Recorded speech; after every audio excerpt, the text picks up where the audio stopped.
The wind in the high desert whispers tales. Tales of grit and gunpowder, of gold sought and blood spilt. It speaks of men who lived by the gun and died by it, their names fading like ghost towns in the unforgiving sun. But some stories refuse to be buried. They cling to the rocks and the dust, waiting for a spark to be redoled.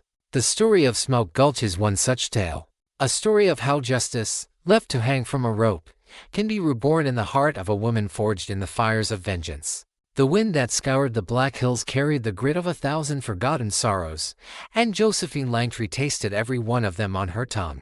It was a taste of rust and regret, the same flavor that had coated her mouth 2 years ago as she'd watched her world end at the end of a rope. From her perch on the high, sun-baked ridge, the town of Smoke Gulch looked like a festering wound in the valley below, a jagged scar of ramshackle buildings and dirty, bustling streets. To others, it might have been just another boomtown gone bust, a haven for the desperate and the damned. To Jo, it was a tombstone waiting for names to be carved upon it. She adjusted the brim of her dusty, wide-brimmed hat, the worn leather a stark contrast to the fine silk bonnets she had once worn. Her hands, resting on the stock of a Winchester rifle that lay across her saddle, were no longer the soft, manicured hands of a federal judge's wife. They were calloused and scarred, the nails chipped, the skin browned by a sun that had shown no mercy. Mercy was a currency she no longer dealt in. The desert had burned it out of her, leaving behind something harder, something forged in the crucible of survival. 2 years. 24 months of living like a wraith in the Badlands, learning the language of the coyote and the hawk. She had learned to hunt, not just for food, but for information. She had learned to read the land, to find water where there was none, to move like a whisper on the wind. Most importantly, she had learned to shoot. Her husband, Judge Michael Langtry, had believed in the power of the law, of words written on paper and delivered with conviction. Jo had learned a different truth. The only law that held sway in a place like Smoke Gulch was delivered from the barrel of a gun, and conviction was measured in the steady pull of a trigger. Her gaze swept over the town, her mind a cold, precise map of its layout. She'd spent the last 3 weeks circling it like a vulture, observing, memorizing. There was the Grand Palace Saloon, its batwing doors swinging open to swallow and spit out the dregs of humanity. That was where Jedediah Thorne, the undisputed king of this rotten little empire, held court. Thorneth, man who had personally fitted the noose around Michael's neck, a smirk playing on his lips as he kicked the stool away. The memory flared in Jo's mind, hot and sharp as a branding iron. The roar of the drunken crowd, the stench of sweat and cheap whiskey, the sight of Michael's feet kicking against the empty air. They had forced her to watch, held her arms as she screamed until her throat was raw, their mocking laughter the last sound she heard before one of them struck her, and the world went black. She had woken up miles out in the desert, with a cracked rib, a bleeding gash on her forehead, and a canteen with barely a swallow of water. They had left her to die, an afterthought to their savage victory. They thought the sun and the scavengers would finish the job. It was their first mistake. They had not accounted for the sheer, unadulterated power of a promise. A promise made to a dying man whose last, whispered words were not of fear, but of faith. Faith in the justice he believed in. Faith in her. You can hang a man by rope, but you can't kill what he believed in, she murmured to her horse, a tough Mustang as resilient and solitary as she was. And I carry every word of his last breath. Her eyes moved from the saloon to the assayer's office, which now served as the gang's financial hub, where gold dust was weighed and laundered. She noted the heavily armed guards, their positions, their shift changes. She saw the livery stable, the source of their mobility, and the telegraph office. Their connection to the outside world, a world they had cut Michael off from when he got too close to exposing their gun-running operation. He had been undercover, posing as a mild-mannered clerk, gathering evidence to bring down Thorne's entire network, which stretched from the silver mines of Nevada to the cattle ranches of Texas. He had been so close. Now, it was her turn. But she wouldn't come with warrants and indictments. She would come with fire and fear. She would dismantle Smoke Gulch from the inside out, turning its own corruption against itself until it collapsed into the dust it came from. She was not here to investigate. She was here to erase. For days, she watched, her patience a stone-cold certainty. She watched the flow of people, the rhythm of the town. She saw the fear in the eyes of the few decent folk trapped there with Blacksmith, the doctor, the preacher and his empty church. They were prisoners, just as she had been. But her focus was on the predators, not the prey. She learned their names, their vices, their habits. There was Finn the Butcher O'Malley, Thorne's brutish enforcer, a man who preferred his fists to a gun. He had been one of the men who held her down. Then there was Cletus Jones, a weary, rat-faced man with a nervous twitch, the one who had gleefully kicked the stool. And Silas Croft, the preening, arrogant arms smuggler who fancied himself a businessman. He was Thorne's primary supplier, a man whose greed was exceeded only by his vanity. It was Silas who provided the crack in the armor she was looking for. Twice a week, he would ride out alone, heading east. Joe had followed him once at a distance. He wasn't meeting a contact, he was visiting a clandestine stash, a personal cache of weapons and money he was hiding from Thorne. A man with secrets was a man with weaknesses. A man driven by vanity could be blinded by it. A plan began to form in her mind, a delicate, deadly web. To get to Thorne, she needed to get inside. To get inside, she needed an invitation. Silas Croft, with his expensive suits and his love for beautiful, mysterious things, would be her key. She would not be the grieving widow returning for revenge. That woman was too obvious, too easy to kill. No, she would be someone new. Someone he would want, someone he would believe he could control. She would become the bait once more. But this time, when they took the bait, they would find it was attached to a bullet. As the sun began to dip below the horizon, painting the sky in violent hues of orange and purple, Joe gently spurred her horse. She did not ride towards the town. Not yet. She rode towards a secluded canyon where she had made her camp. There was work to be done. The woman they had exiled was dead and buried in the desert. Tonight, someone else had to be born. She dismounted and stripped off her trail-worn clothes. From her saddlebag, she pulled a bundle wrapped in oilcloth. Inside was a dress of dark, emerald green silk, a corset, and stockings. It was the last remnant of her old life, saved for this very purpose. She washed herself with the cold, precious water from her canteen, rubbing away the dust of the trail, but the grit she felt deep in her soul would never wash away. As she dressed, the transformation was jarring. The corset cinched her waist, forcing a posture of refined elegance she hadn't felt in years. The silk whispered against her skin, a ghostly reminder of a time of safety and love. She looked at her reflection in a piece of polished tin. The face that stared back was a contradiction. The eyes were ancient, filled with a chilling resolve, but the face they were set in was now framed by carefully arranged dark hair, her features softened, alluring. She was a beautiful, deadly illusion. She would be Jade, a widow from San Francisco, new to the territories, looking for a fresh start, perhaps an investment, a woman of mystery, and, most importantly, of supposed wealth. Finally, she unwrapped another cloth, this one containing a small, silver-plated Derringer pistol. It was light, easily concealed, and deadly at close range. She checked its two barrels, the brass casings of the .41 caliber rounds gleaming in the last light of day. She tucked it into a garter high on her thigh, the cold metal reassuring weight against her skin. She stood for a moment, the desert wind whipping the silk of her dress around her ankles. She was no longer Josephine Langtry, the judge's wife. She was not the broken woman they had cast out. She was a specter, a walking embodiment of her husband's stolen justice. Smoke Gulch was asleep, blissfully unaware that its reckoning had arrived. Tomorrow, she would descend from the hills. Tomorrow, the serpent would enter the garden. The stagecoach rattled into Smoke Gulch like a bone-weary beast, kicking up a storm of ochre dust that settled on everything like a funeral shroud. From behind the cracked leather curtains, Josephine watched the town resolve itself from a hazy mirage into a hard, ugly reality. From the ridge, it had been a map of her vengeance. From ground level, it was a living, breathing creature of menace. Men with cold eyes and guns slung low on their hips stopped and stared as the coach groaned to a halt in front of the Wells Fargo office. Their gazes were predatory, sizing up the new arrivals for weakness, for opportunity. There was no law here but the law of the vulture. Taking a slow, calming breath, Joe silenced the warrior within and summoned the fragile, elegant woman she now pretended to be. She was Jade, the widow from San Francisco. She was porcelain, grace, and grief. She was a lie. When the driver, A grizzled man with a tobacco-stained beard swung open the door. He did so with a weary caution. "End of the line, man. Watch your step. The ground here's as mean as the folk." "Thank you for your kindness," she replied, her voice a soft, cultured melody that was utterly alien to this place. She descended the steps with a practiced delicacy, one hand holding her fine, dark green traveling dress just above the filth of the street, the other clutching a small, embroidered reticule.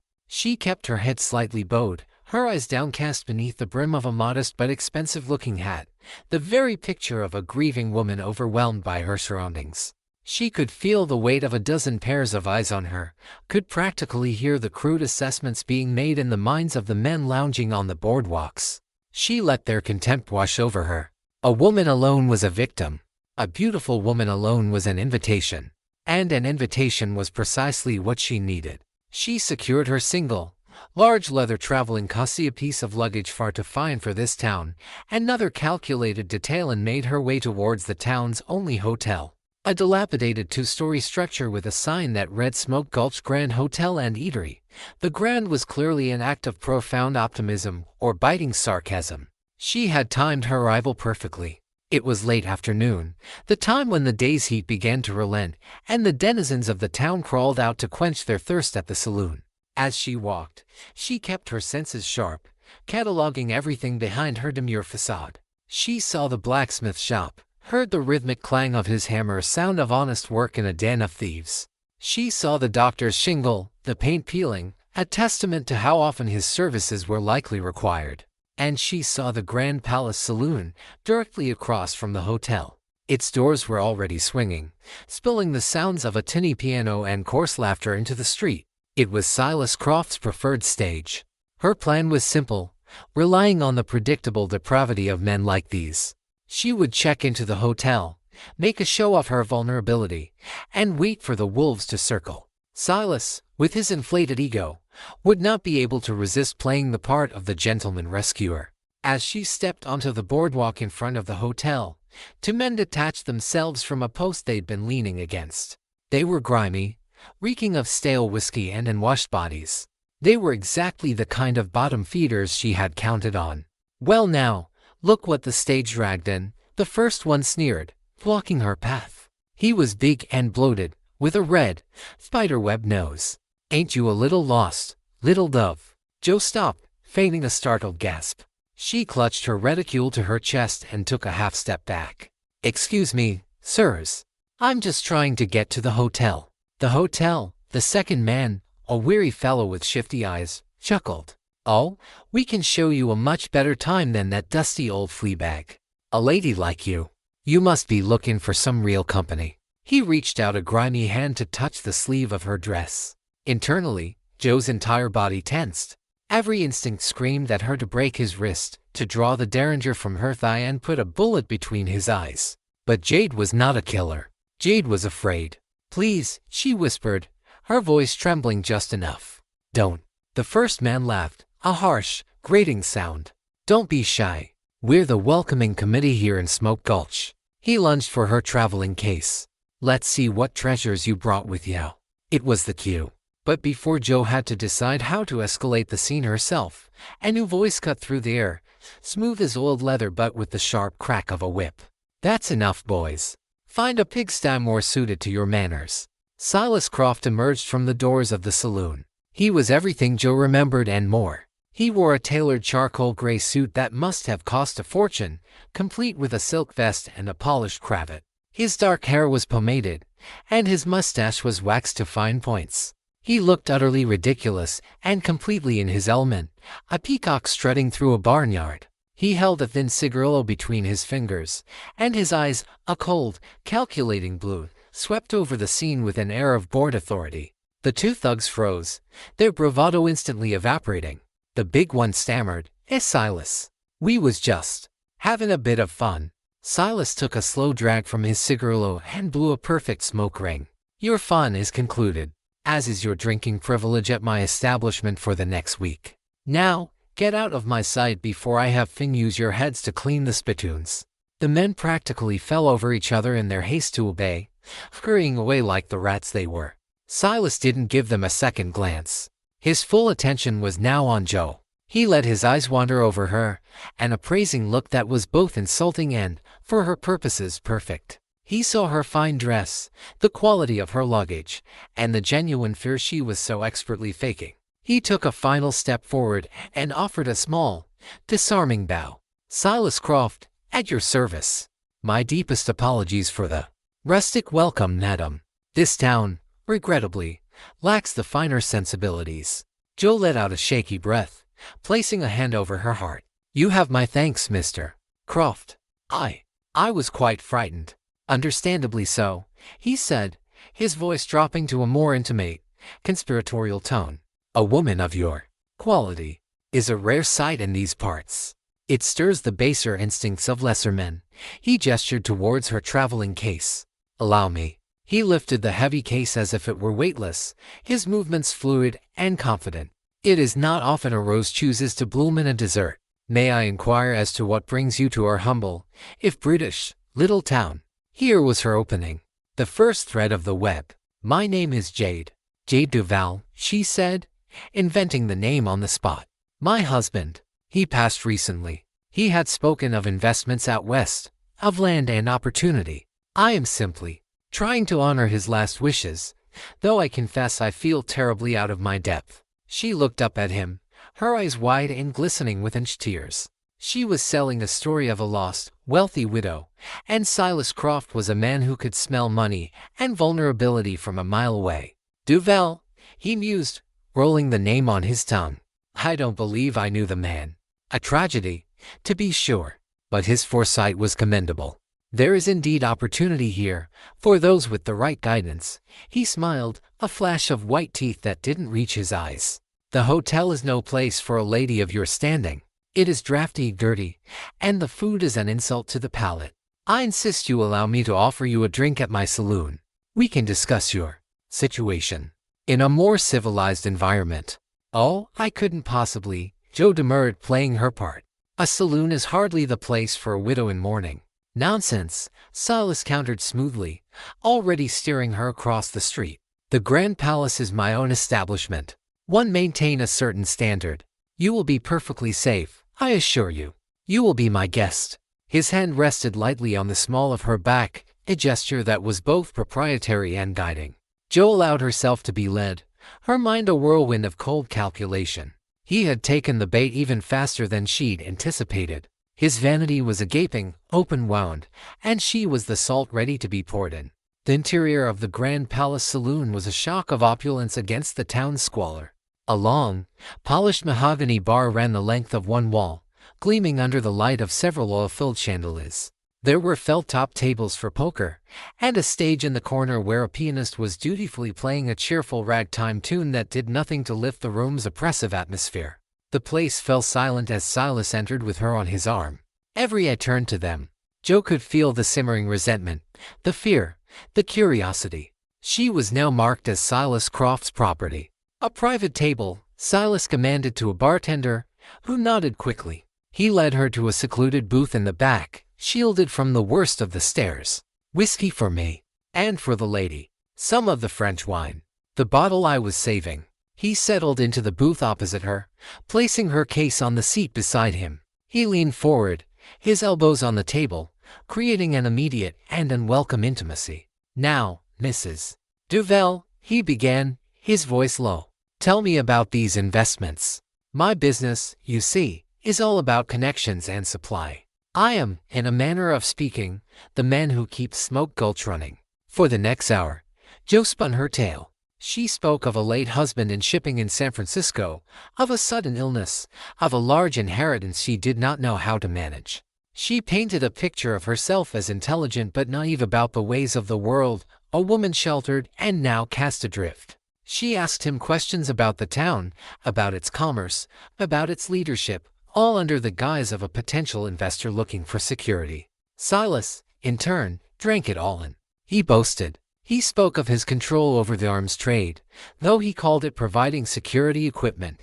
He hinted at his close relationship with the man who really ran the town, Jedediah Thorne, speaking of him with a mixture of respect and a subtle, competitive jealousy. Joe filed that away. A crack in the alliance. Thorn is a man of vision, Silas said, swirling the amber liquid in his glass. But he is pragmatic. A hammer. I, on the other hand, appreciate the finer things. The scalpel's work, he gestured to her, like art and beauty. And is it a safe town, Mr. Croft? Jo asked, her voice a soft whisper. For an investment, for a woman alone. He laughed, a low, confident sound. It is as safe as I choose to make it for my friends. His eyes lingered on her. You have nothing to fear, Jade. I find myself suddenly and deeply invested in your well-being. He reached across the table and placed his hand over hers. His skin was cool, his touch possessive. The hotel is out of the question. I have a home here. Well appointed, secure. I have a guest wing you would find more than comfortable. You will stay there, as my guest, under my protection. It was the checkmate. She was in. She pulled her hand back, but not too quickly. Mr. Croft, you are too kind. I am a stranger. You are a rare jewel in a pile of rocks, he corrected her. And I am a collector. It is decided. He stood up, towering over the table. Finish your wine. I will have my men bring your case. We shall go now. There was no arguing.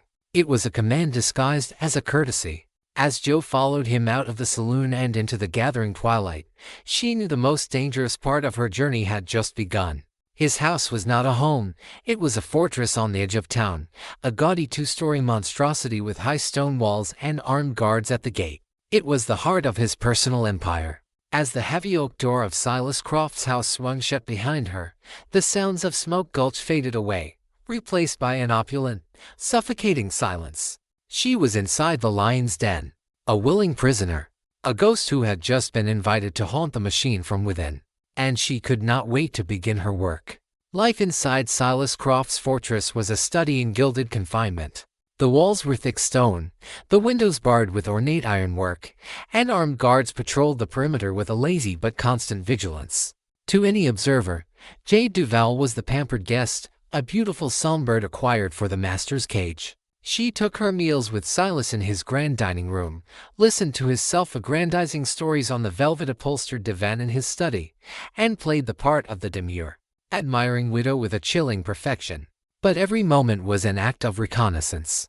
Every polite question was a probe for weakness.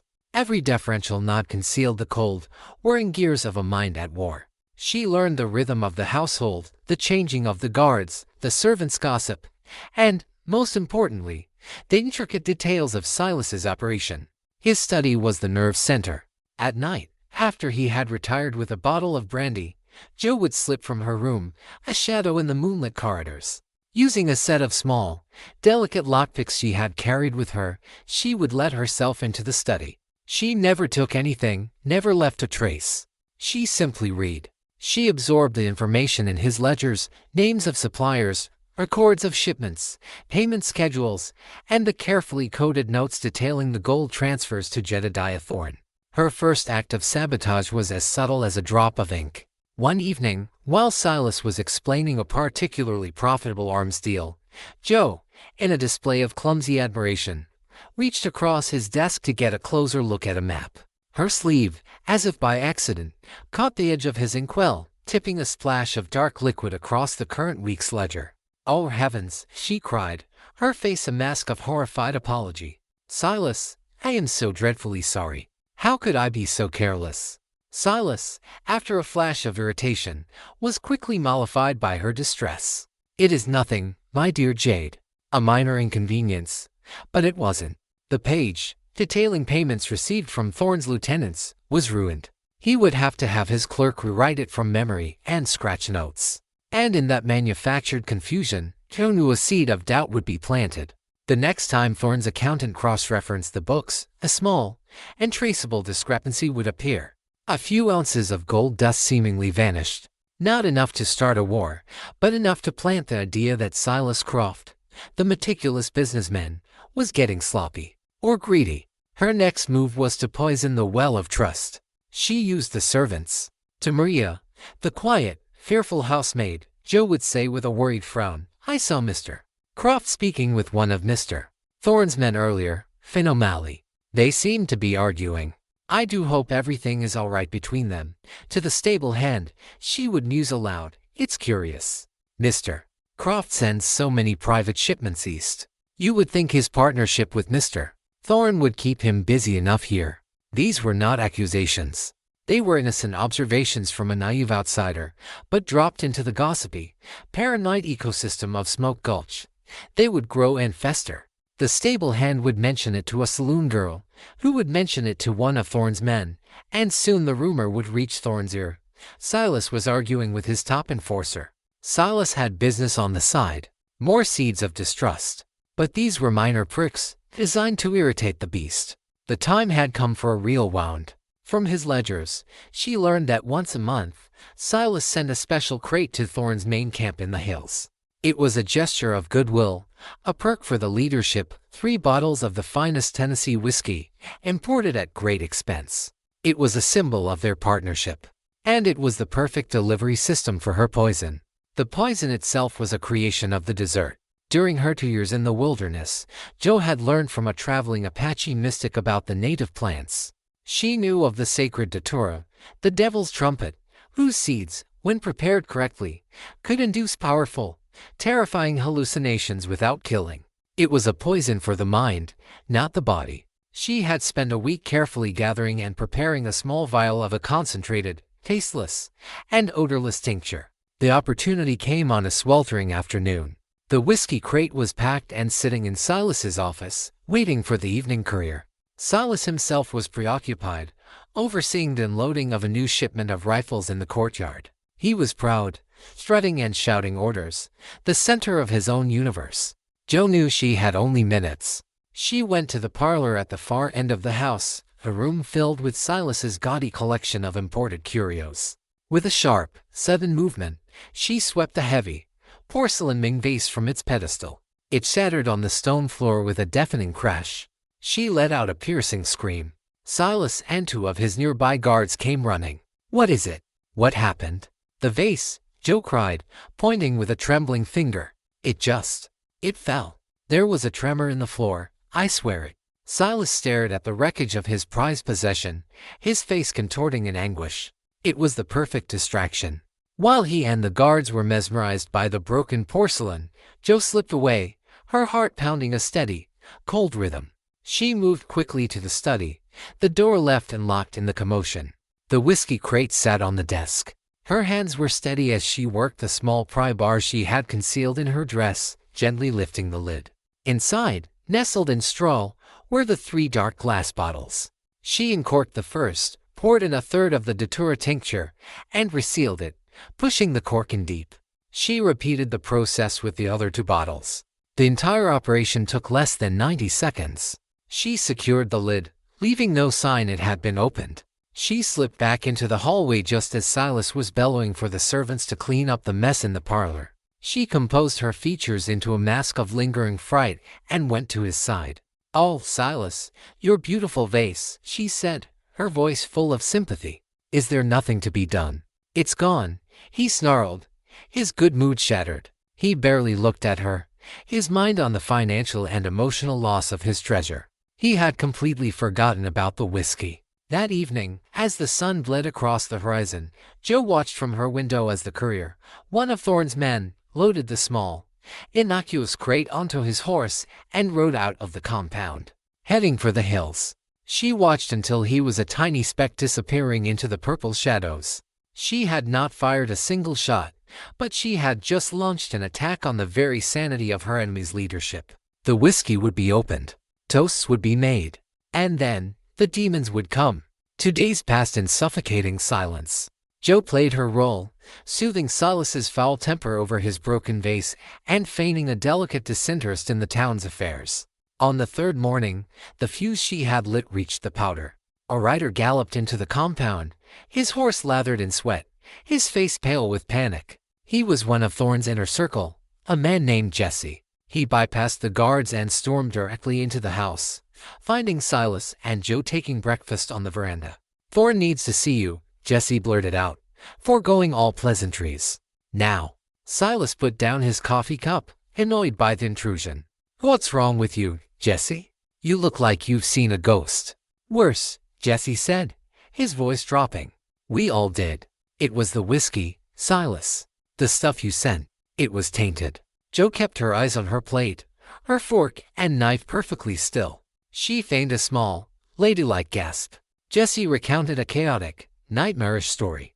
After drinking the whiskey, Thorne, Finn O'Malley, and 2 other lieutenants had descended into a raving madness. Finn had apparently sworn he saw snakes pouring from the walls and had attacked one of the others, screaming that he was a government agent. Thorne himself had emptied his revolver at shadows in the corner of the room, convinced they were assassins. By the time the effects wore off, the camp was in chaos, 2 men were wounded, and the bond of trust between the leadership was shattered. Thorne was convinced someone was trying to poison them, to drive them mad. And his first suspicion fell on the man who had provided the whiskey. "He thinks you're trying to make a move on him," Jesse finished, his eyes darting nervously towards Joe. "That's preposterous," Silas roared, slamming his fist on the table. "That was my finest stock. It's an insult." He was genuinely outraged, a reaction Joe had counted on. His pride would never allow him to consider he had been duped. He would see it only as an accusation against his honor and his business.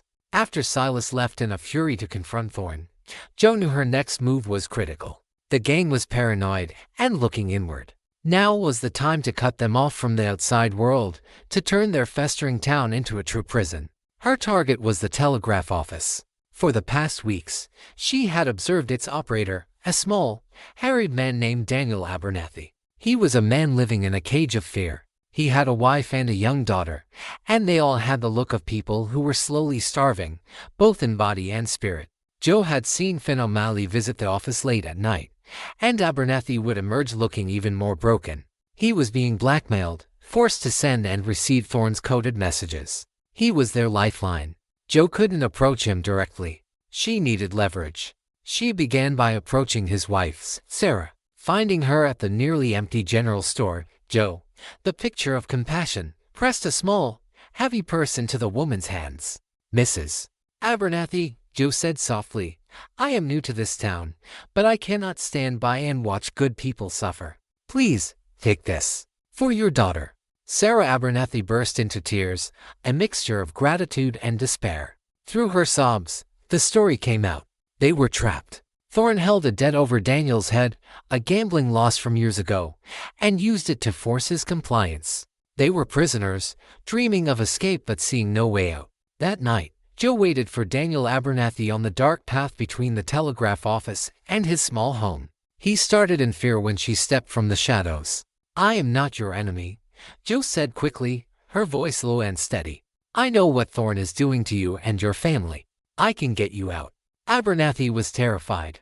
"I don't know what you're talking about. I gave your wife enough money to buy passage to St. Louis," Joe continued, ignoring his denial. "There is a horse and wagon waiting for you, hidden in the cottonwood grove north of here. You can be gone by sunrise. But first, you will help me." She laid out the plan. It was simple, and it was his only chance. For the next 12 hours, they would control the wire. Abernathy, his hands shaking but his eyes filled with a desperate, newfound hope, agreed. The next day was a masterclass in misinformation. Joe, feeding lines to Abernathy, became a phantom army of enemies. A message was sent to a gang outpost to the south, warning of a large posse of U.S. Marshals heading their way, a complete fabrication that sent a dozen of Thorne's best men on a 2-day ride into the empty desert. Another message, supposedly from one of Silas's suppliers in Santa Fe, claimed a payment was missing and that the supplier was cutting them off until Thorne delivered the gold in person, sowing more discord between Thorne and Silas. The final message was the most insidious. It was a coded personal message to Finn O'Malley from a contact in another territory, which Joe had constructed from notes in Silas's ledger. When decoded by Thorne, it would appear that Finn was making a secret deal to sell a portion of the gang's firearms for his own profit. As dusk fell, the work was done.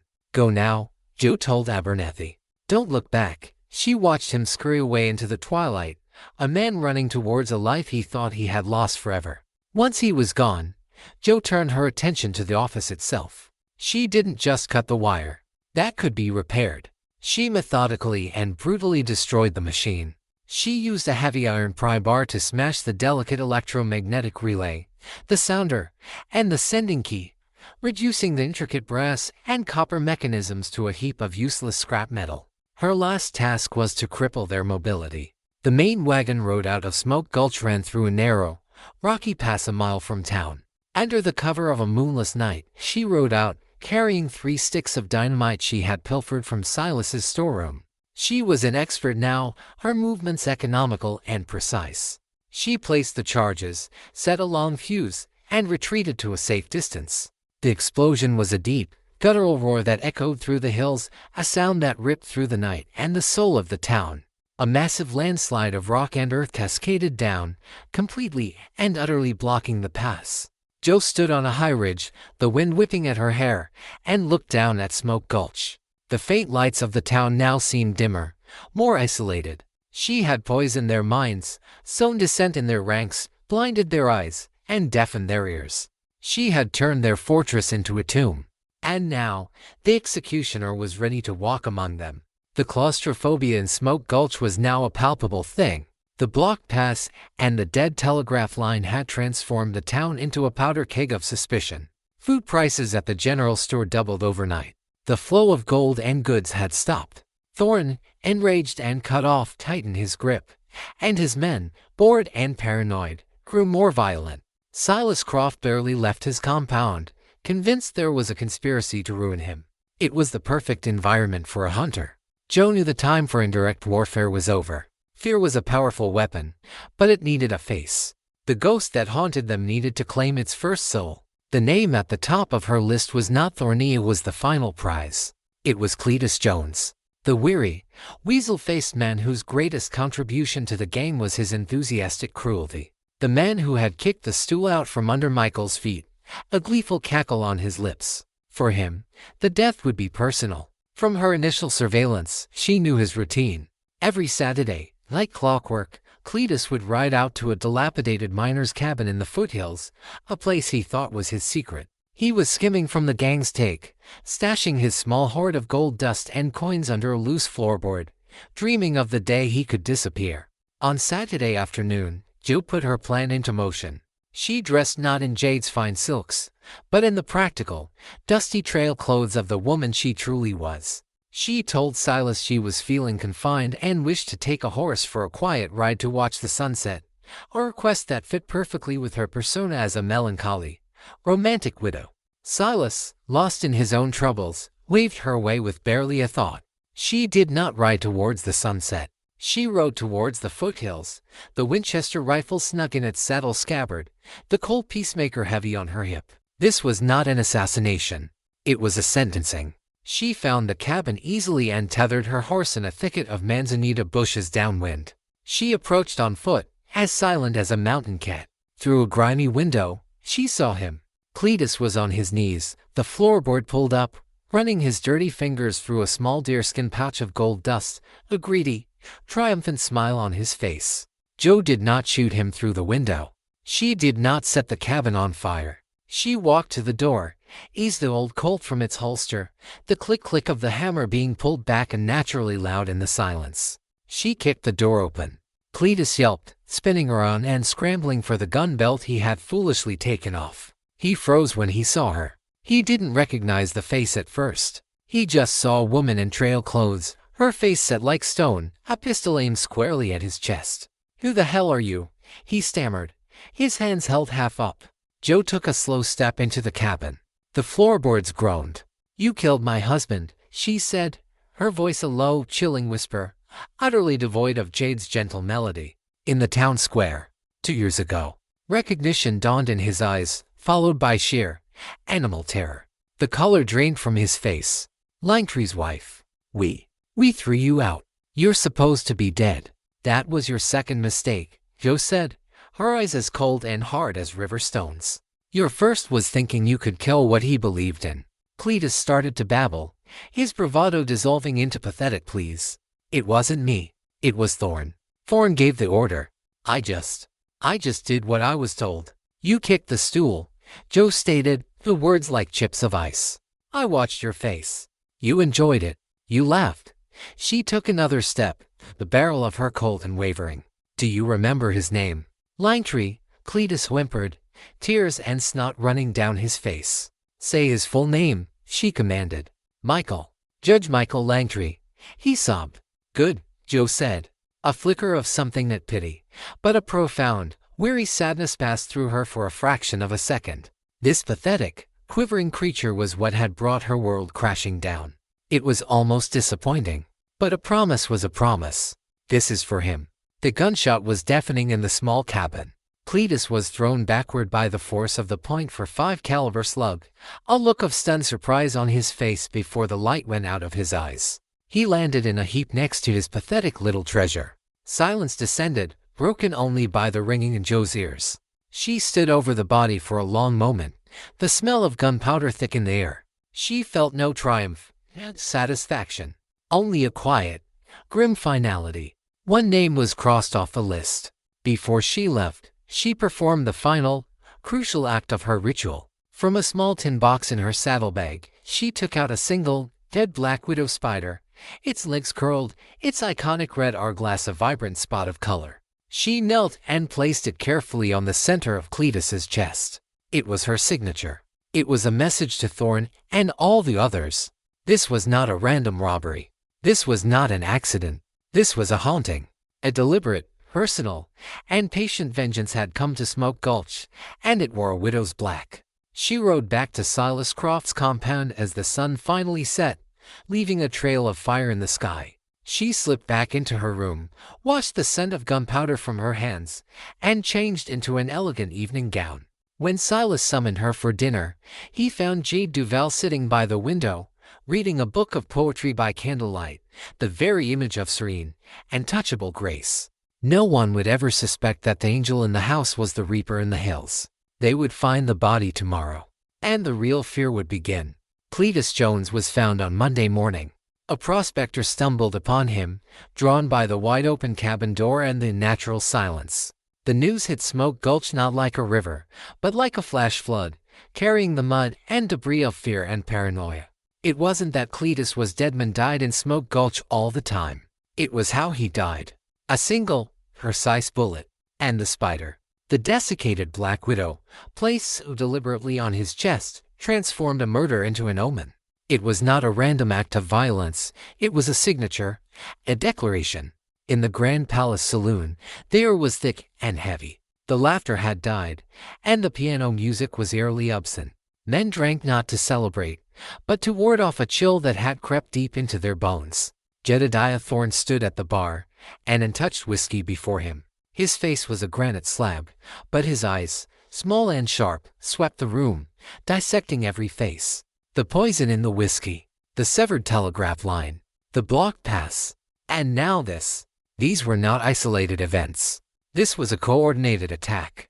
A snake was in his den, and it was striking one by one. It's a message, Finn O'Malley growled. The massive enforcer stood beside Thorne, his slab-like fists opening and closing. But from who? From someone who knew where Cletus was stashing his gold, Thorne said, his voice low and dangerous. Which means one of us. A traitor settling scores. His gaze slid over the remaining men of his inner circle, and each one flinched. Trust, already fractured, now shattered. Everyone was a suspect. At Silas Croft's villa, Josephine played the part of a delicate flower shrinking from the gruesome news. A murder, she gasped, placing a trembling hand to her chest as Silas relayed the story. How awful. Are we safe here, Silas? I'm the safest man in this godforsaken town, Silas blustered, but there was a tension in his voice, a flicker of insecurity in his eyes. Thorne's suspicion of him over the whiskey still lingered in the air. Now, with one of Thorne's men dead, Silas knew he was an easy target for blame. He needed someone else for Thorne to focus on. And Josephine gave him one. That evening, as they sat in his study, she confessed something to him, her voice pitched with innocent concern. Silas, she began, swirling a glass of wine.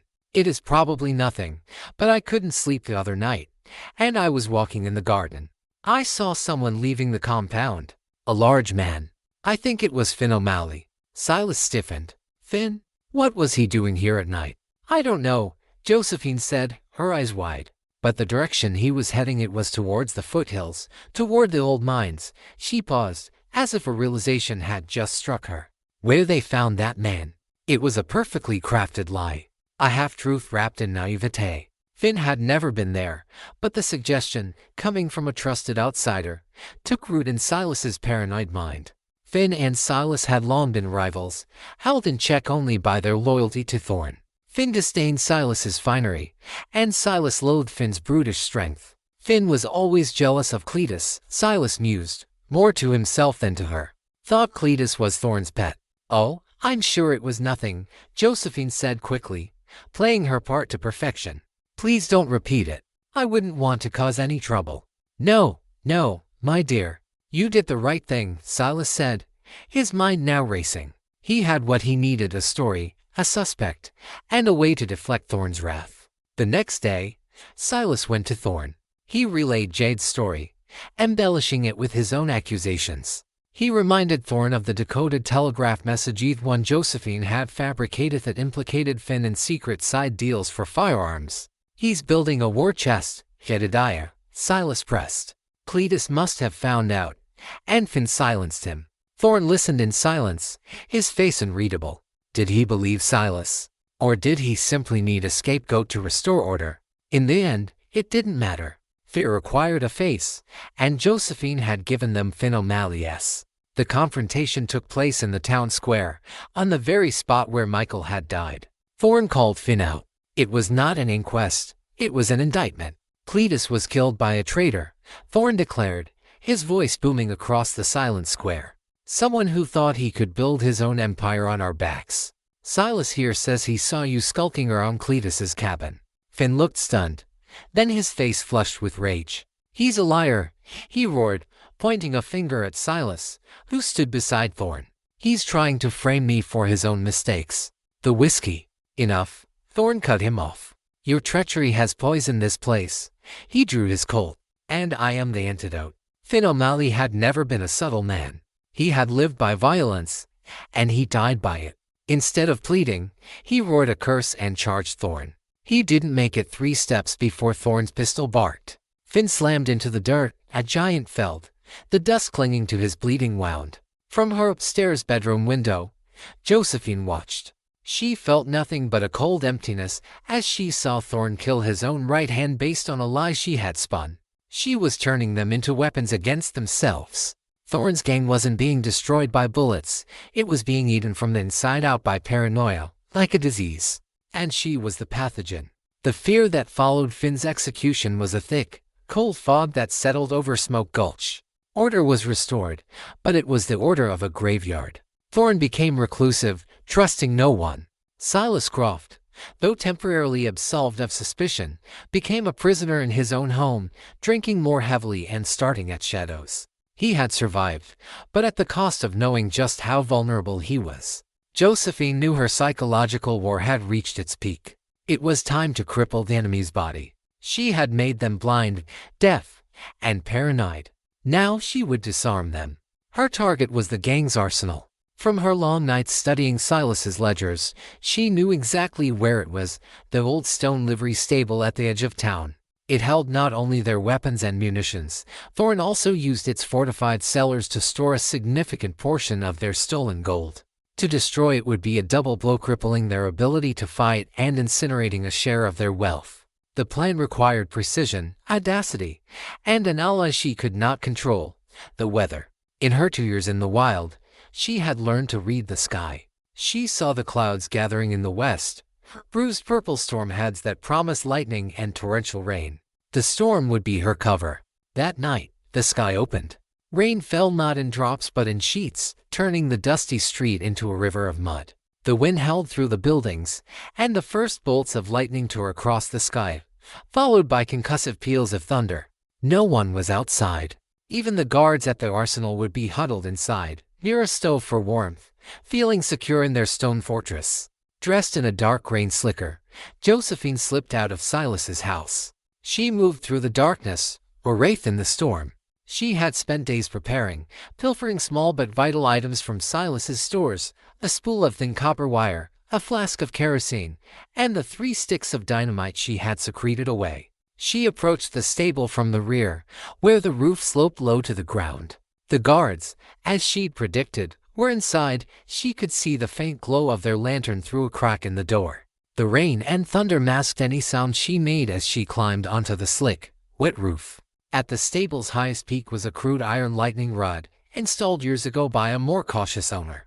It was her key. Working quickly, her hands cold but nimble, she secured one end of the copper wire to the lightning rod. She unspooled the wire, letting it slide down the roof and hang just over a louvered hayloft window she had previously noted. She carefully threaded the other end of the wire through the slats of the vent, feeding it inside until she felt it go slack in the darkness below. Then she slid off the roof and moved to the window. Standing on an old rain barrel, she could peer inside the loft. Just as Silas's ledgers had indicated, it was filled with dry hay-perfect tinder. Dangling in the air was the end of her copper wire. She took out the flask of kerosene and hurled it through the window, shattering it on the hay bales below, saturating them with the flammable liquid. Finally, she bundled the 3 sticks of dynamite together, inserted a blasting cap, and tied the package securely to the end of the copper wire, adjusting it so it hung right in the middle of the oil-soaked hay. She had created a bomb to be triggered by God himself. She retreated into the darkness across the street, hiding in a dark doorway, and waited. She did not have to wait long. The sky erupted with a blinding flash of sheet lightning, a vast crack in the heavens. It struck a nearby ridge, and the thunder that followed was almost instantaneous. The storm was directly overhead. Another bolt, then another. Then, a searing, blue-white finger of lightning found its mark. It struck the lightning rod with a deafening crackle. Millions of volts of electricity shot down the copper wire in a millisecond. For a moment, nothing happened. Then, the stable's hayloft glowed from within with an eerie white light. The dynamite package detonated. The initial explosion wasn't massive, but it was enough to ignite the kerosene-soaked hay. The hay erupted into a fireball, consuming the loft and roaring downwards. The guards were blown out the front door, their clothes on fire. Ammunition began to cook off inside, the pop-pop-pop of rifle cartridges and the deeper boom of shotgun shells creating a symphony of death. Men spilled into the street, their faces illuminated by the rising flames that were consuming the entire building. And then, the fire found the main cache of dynamite in the cellar. The entire livery stable disintegrated. A cataclysmic roar shook Smoke Gulch to its foundations, blowing out the windows of nearby buildings. A mushroom cloud of fire and debris rose into the night sky, raining burning timbers down on the panicked town. From his study window, Silas Croft watched the arsenal and his entire inventory go up in flames. He didn't scream. He just whispered a single word, his face a mask of horrified realization. Everything. Josephine had already blended into the chaotic crowd, her face hidden, watching her masterpiece of destruction. She had not just destroyed their arms. She had burned their confidence, turned their gold to ash. She had rendered Jedediah Thorne a king without a crown, a general without an army, and a rich man without a fortune. In the aftermath of the explosion, a strange, dead quiet fell over Smoke Gulch. It was the silence of shock and defeat. Thorne's gang was broken, with no weapons, no money, no communication, and an invisible killer in their midst. Loyalty evaporated along with their arsenal. Men began to drift away, slipping out of town one by one in the dark, and willing to be the next victim of the curse that seemed to have befallen the place. Silas Croft was a broken man. He wandered his house like a ghost, his polished facade gone, replaced by the stubble and wild, red-rimmed eyes of a man staring into the abyss of his own ruin. He had lost everything, and in his alcohol-fueled clarity, his mind began to connect the dots. Jade. It had all started when she arrived. The beautiful, quiet woman who was always in the right place at the right time. The broken vase that had distracted him just before the poisoned whiskey was sent. Her accidental observation of Finn O'Malley. Her strange and natural calm in the face of the violence and chaos that had consumed the town. It wasn't serenity, it was control. The confrontation happened in his study. Josephine was standing by the window, looking out at the still smoldering ruins of the livery. Silas entered, slamming the door behind him. He smelled of whiskey and desperation. "It was you," he said, his voice a raw rasp. Josephine turned, her face a mask of calm concern. "Silas? Are you all right?" "Don't," he snarled, taking a step forward. "Don't you use that voice on me." "The vase, Finn, the explosion. It all revolves around you. Who are you?" "You know who I am," she said softly. I am Jade Duval. Lies, he screamed, knocking a small table aside. Jade Duval doesn't exist. I have friends in San Francisco. I sent a writer before the line was cut. There is no Duval shipping family who lost an heir. There is no widow who came here with a fortune. You're a ghost. Who are you? Josephine looked at him, and for a moment, the veneer of jade melted away. The softness left her eyes, replaced by something as cold and ancient as the hills that had watched this town rot. She stood up straighter, her feigned fragility falling away like a cloak. You helped hang my husband in the town square, she said, her voice no longer a melody, but the grind of stone on steel. You stood there and you laughed as he died. Don't you recognize me, Silas? They hit me hard, but look closely. Silas stared, his drunken mind reeling. He looked at the bone structure, the intensity in her eyes, and then he remembered. A screaming woman, her face streaked with blood and tears. The judge's wife. Langtry, he breathed, taking a step back. My God, you're supposed to be dead. That woman is, she said. You left something else behind. In that moment of horrified clarity, Silas acted. He was not a fighter, but he was a cornered animal. He lunged for her, intending to use his bulk to overwhelm her. It was a fatal mistake. Josephine moved with the ruthless speed and efficiency that 2 years of survival had taught her. She sidestepped his clumsy charge, using his momentum against him. As he staggered past, she grabbed a heavy, silver letter opener from his desk and drove it into his side. He roared in pain and rage, spinning and backhanding her. The blow caught her on the side of the head, stunning her and sending her stumbling back into a chair. He was on her, his hands reaching for her throat. The struggle was brutal and intimate. It was a dance of death in the opulent room, surrounded by wealth that now meant nothing. He was stronger, but she was more relentless. His fingers tightened, and black spots danced in her vision.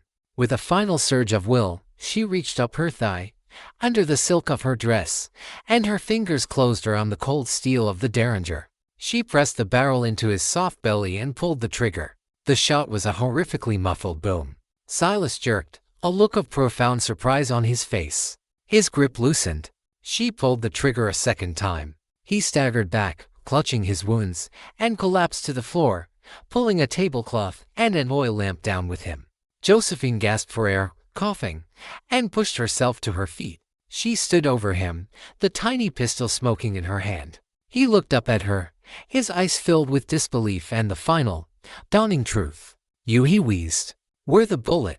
I was the promise, she whispered. Just then, the study door burst open. One of Thorne's remaining messengers, who had been summoned, stood there, his mouth agape. He hadn't seen the fight. He saw only the final to blow, Silas Croft dead on the floor, and the woman known as Jade standing over him, a gun in her hand, her face a portrait of cold vengeance. The messenger said nothing. He turned and ran. Josephine didn't try to stop him. She knew where he was going. She looked down at the dead Silas, then out the window toward the last remaining seat of power in the town. Her cover was gone. The shadow war was over. Thorne now knew the name and face of his enemy. The news of Silas's death and his killer's true identity reached Jedediah Thorne like a lightning strike. The trembling messenger told his story, and when he spoke the name Langtry, a dead silence fell over the main room of the saloon. The judge's wife. The woman they had beaten and left for the coyotes. She had come back from the grave, and she had single-handedly brought his empire to its knees. Thorne's remaining men looked at him, waiting for the order to hunt her down, to run her to ground in the hills. But Thorne did nothing of the sort. He stood silent for a long moment, and then a slow, cold smile spread across his face. It was not a smile of humor, it was the acknowledgement of one apex predator for another. She's magnificent, Thorne said softly, almost with admiration. She played us all for fools, turned us against each other, burned our fortune. And now she's killed my golden peacock. He walked to the saloon doors and looked out at the deserted street. Hunt her in the hills. That's her game. She knows that ground. We'd lose more men. He turned back, his eyes glinting with a shrewd light. No, we're not going to play her game. We're going to make her play ours. Thorne knew he had one thing of value left, the remainder of the gold, hidden in a secondary location. And he had something else, his pride. He would not be picked off in the dark by a woman. He would face her in the open, on his own terms. He would turn her private vengeance into a public spectacle, a way to reassert his power or die trying. The next day, a notice was nailed to the door of every building in Smoke Gulch. It was written in a bold, declarative hand. To all who remain, the final division of the Smoke Gulch Gold will take place at midnight tonight. Location: the abandoned church. Josephine Langtry is invited to claim her husband's share. It was a challenge. A trap laid in the open. The entire town held its breath. Thorne was calling the ghost out of the shadows, using the one thing he thought she wanted: justice, symbolized by gold as bait. He was turning a sanctuary into an arena. In the hills overlooking the town, Josephine read the notice through her spyglass. She knew it was a trap. Thorne would have his remaining men, perhaps a dozen, the most loyal, the most dangerous, waiting for her. They would expect her to sneak in, and they would cut her down. But they didn't understand. She didn't care about the gold, and she wasn't planning on sneaking. The final confrontation always had to be face to face. Thorne, in his arrogance, had chosen the perfect battlefield for her. The church. The place where Michael had prayed. The place where the last hopes of law and faith had died in this town. It was only fitting that it would be the place where his justice, her justice, would finally be delivered. As the day wore on, Josephine did not rest. She prepared. She didn't scout the church, she already knew it. She had spent weeks studying every building. Instead, she prepared her weapons and her mind. She cleaned and oiled her Colt Peacemaker and her Winchester rifle. She counted her cartridges. She ate the last of her jerky and drank sparingly from her canteen. She shed her trail clothes, the buckskins that had served her so well. In their place, she donned a simple, black riding skirt and blouse, cut for movement. Over her shoulders, she wore a black poncho, concealing the rifle beneath it and blurring her silhouette in the darkness. She was no longer the alluring jade or the ragged survivor. She was something else. An executioner. As the full, cold silver moon began to rise over the Black Hills, Josephine Langtry rode down from the wilderness. She did not circle around to the back of the church, did not attempt a stealthy approach. She rode straight down the main street of Smoke Gulch, the sound of her horse's hooves an eerie, solitary rhythm in the silent town. She rode with a cold and hurried deliberation, like an officer of the court arriving for a scheduled appointment. She was accepting the devil's invitation. But she was coming on her own terms, and she was bringing hell with her. The abandoned church stood like a skeleton on a low hill at the edge of Smoke Gulch. Moonlight streamed through the broken stained glass windows, casting ghostly patches of light on the dusty pews and rotting floorboards. Jedediah Thorne stood before the ruined altar, flanked by his last 6 men. An open chest sat at his feet, the dim light glinting on the gold coins and bullion within. The air was thick with anticipation. They heard the horse before they saw her, a steady and hurried rhythm. She was not coming like an assassin in the dark. She was coming like a queen. Josephine dismounted before the church doors and let the reins drop. She stepped over the threshold, her black poncho whispering behind her. She stopped in the center aisle, her face lost in shadow, her form silhouetted by the moonlight from the open doorway. "I was beginning to think you wouldn't come," Thorne said, his voice echoing in the empty space. "The gold is waiting." "I didn't come for the gold," Josephine said, her voice clear and steady. "I came to close a docket." "Brave words, Mum," Thorne sneered. "But as you can see, you're outmanned. There's no way out." "I wasn't planning on leaving," she replied. And then she moved. In a single, fluid motion, she swept her poncho aside, revealing the Winchester. But she didn't aim at Thorne. She fired upward, at the old, frayed bell rope in the belfry. The bullet severed the rope. The heavy bronze bell, silent for years, dropped. It didn't fall out. It fell in, crashing through the rotted roof of the bell tower and plunging down, slamming into the organ loft where 2 of Thorne's riflemen were hiding. There was a crack of splintering wood and a pair of choked-off screams. To down. In the immediate chaos, Josephine kicked over the nearest 2 pews, creating a makeshift barricade as the remaining gunmen opened fire. Wood splintered around her. She returned fire, not wildly, but at the muzzle flashes.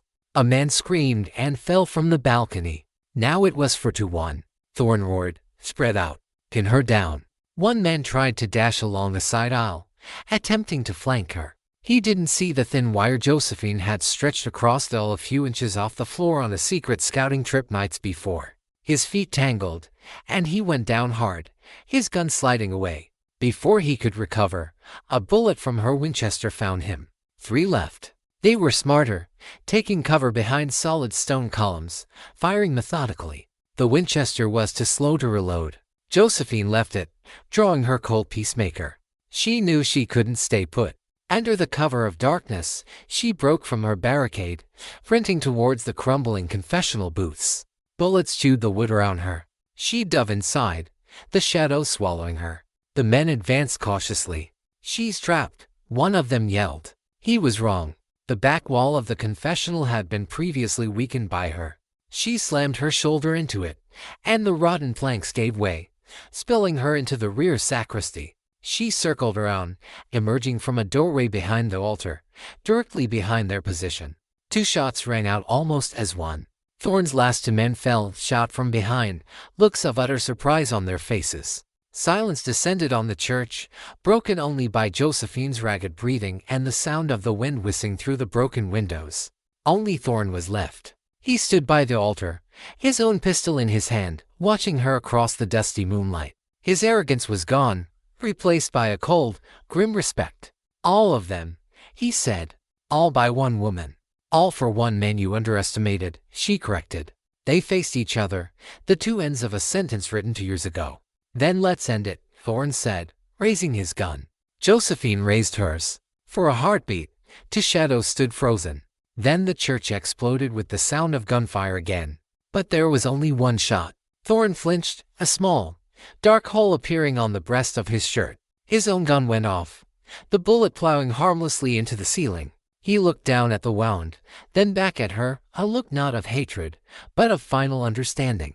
He sank to his knees, then pitched forward into his chest of gold, his blood spattering the precious metal. Josephine walked slowly down the aisle, her Colt still smoking.